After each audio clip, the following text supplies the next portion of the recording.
Hello everybody, one and all. My name is Andrew Fantasia, and you are about to watch Real Deal, the show where we cover all the entertainment news that came out during the week, and it covers entertainment from all four corners of the globe, so there's something here for everyone, unless you're just the kind of person who doesn't like entertainment, period. In which case, they should probably put you in a museum. What's your deal? If you enjoy this video, feel free to give it a thumbs up and give some love to that subscribe button as well. So what entertained us this week? Well, we got a poster and a trailer for a movie that has me very excited. I love biopics. Biopics are a lot of fun because we get to learn about real life people, but in cool, dramatic ways. That's me holding a skull like in Hamlet. That's drama. Well, this upcoming biopic has a lot of people, including me, asking the age-old question, is this the real life or is it fantasy? Well, my fantasy came true because we just got a kick-ass poster and trailer for Bohemian Rhapsody.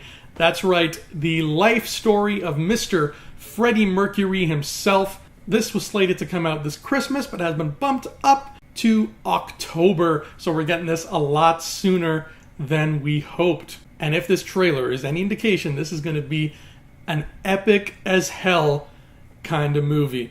Music biopics are probably my favorite type of biopic. I mean, I loved Ray. I loved Straight Outta Compton. I loved Spice World. And this looks like it's just another cool addition to that collection of epic music sagas, because we've got Freddie Mercury being played beautifully by the guy from Mr. Robot, whose name escapes me, but he is doing a fantabulous job. He's got the accent down, he's got the voice down. Oh my, I don't know if that is his real voice, or if they're dubbing it somehow, I don't know. But if that's actually that dude singing as Freddie Mercury, then damn. That's all I gotta say is damn. Well done, sir. This looks so cool. Even the logo is nice. All around, this movie looks breathtaking, and I cannot wait to check it out. So if you have not seen this trailer already, do yourself a favor and watch it, because it will rock you. Earlier this week, a bunch of people who were luckier and better looking than myself got to attend the exclusive Los Angeles premiere of Solo, a Star Wars story. And now that Disney's embargo has been lifted, some of these people are starting to reveal their non-spoilery thoughts and feelings regarding the newest entry in the Star Wars saga. So, without any spoilers, what do these people have to say? Well, the reviews are lukewarm. And no, that's not a Luke Skywalker pun. You know how The Last Jedi was very split at both ends of the scale? Either you love it or you think it ruined your childhood. Well, Han Solo is also very split, but just closer to the middle of the scale. Nobody is absolutely loving it, and nobody is poo-pooing all over it either. Everybody's just saying either, yeah, I enjoyed it a lot, or, yeah, it was okay, but not as great as I thought. It's kind of occupying that weird middle space, which we like to call lukewarm, because it really doesn't leave a lasting impact. And that gets me a little worried. I mean, over at Rebel Scum Podcast, we do have a saying, and that saying is hashtag third best Star Wars movie. We were hoping for a bit more of a critically lauded reaction than this, but who knows? You know, some people are just a little too hard to please. I don't know.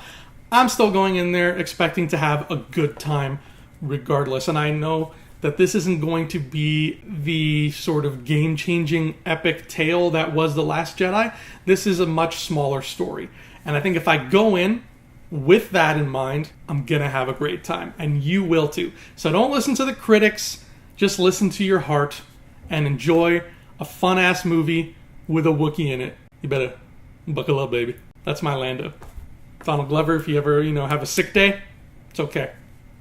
Just call me. Speaking of Solo, a Star Wars story, not too long ago, Mark Hamill let a little bit of a very, very minor, almost insignificant spoiler kind of slip through the cracks. Now, if you don't want to know anything at all about Solo, then, put the audio on mute and turn your head away from the screen for a minute, because we are going to talk about a character who may or may not be in the movie. Everybody's favorite protocol droid C-3PO has been in every single Star Wars movie to date. But is he going to be in Solo? It's a little bit tricky because, Han Solo has not met C-3PO yet. This is a point of his life when protocol droids are not on his itinerary. So will we see everybody's favorite shiny golden butler in Solo? The answer is no.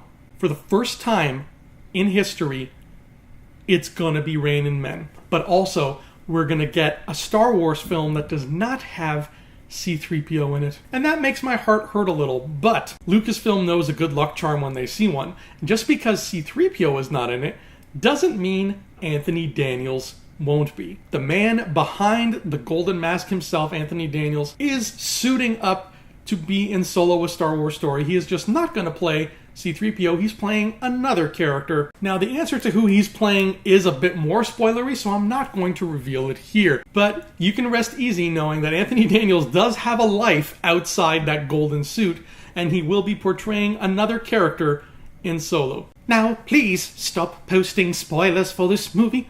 It's quite annoying. Anthony Daniels, if you ever have a sick day, call me. Hey, you know that super popular X-Men character Gambit that all the kids love? Well, I'll bet you any money you forgot they were making a standalone film for him. And if you forgot, that's okay, because the people making the film seemed to forget as well. That movie was announced, I don't even know how many years ago. It was up and down and all around, and cameras were rolling and roles were cast, and everything was looking groovy, and then it was delayed and canceled, and this movie is a dumpster fire, and it doesn't even exist. All we know is Channing Tatum is probably playing Gambit. Maybe, we don't know, and it takes place in the X-Men universe because probably, ? Well, one intrepid reporter from Variety caught up with the X-Men film producer Simon Kinberg during the red carpet for Deadpool 2 and snuck in a question about this Gambit movie. Now, I don't know how the reporter phrased the question, but it was probably something along the lines of, "Yo, where dat Gambit movie at?" This is what Simon Kinberg had to say. "We have a script that's extraordinary, that we love, that Channing loves. We've met with a bunch of directors in the last couple of weeks, and we're hoping to actually pick one in the next couple of weeks and shoot the movie maybe the end of this summer." Now, whether or not this actually ends up happening, we're just going to have to wait and see. If you've really been looking forward to this Gambit movie, then there is a glimmer of hope that you might see it before you die. Just like Avatar 2.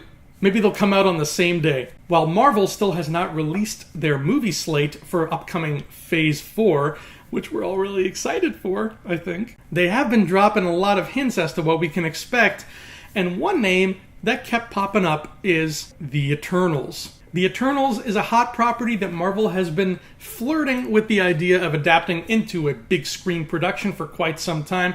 What's it about? Well, it is another colorful cosmic story, just like Guardians of the Galaxy, just like Avengers. The Eternals were a creation of Jack the King Kirby, and in the lore of the Marvel Comics, they came about millions of years ago when these other cosmic beings, known as Celestials, used genetic experimentation on humans and made some of them really superpowered and almost immortal. And then all these superpowered humans flew out into space and started controlling certain parts of Earth's history from behind the scenes, very politically, almost Game of Thrones style in some descriptions. Basically all these very cosmic power plays. They're like the Greek gods, but real. Now that all sounds pretty interesting, a bunch of superpowered characters conducting political scheming and controlling the Earth's history from behind closed doors. It's this very Illuminati-ish kind of thing. And I could get on board with that. Well, so could Marvel. The company has apparently hired 2 writers named Matthew and Ryan Firpo. Now, these guys wrote a spec script called Ruin, which shot to the top of the 2017 Blacklist, and that earned them the spot writing Eternals for the Marvel Cinematic Universe. Back in the day, I didn't know much about the Guardians of the Galaxy at all, but once I saw that movie, I was on board for these characters, and I feel like the same damn thing is happening again with Eternals.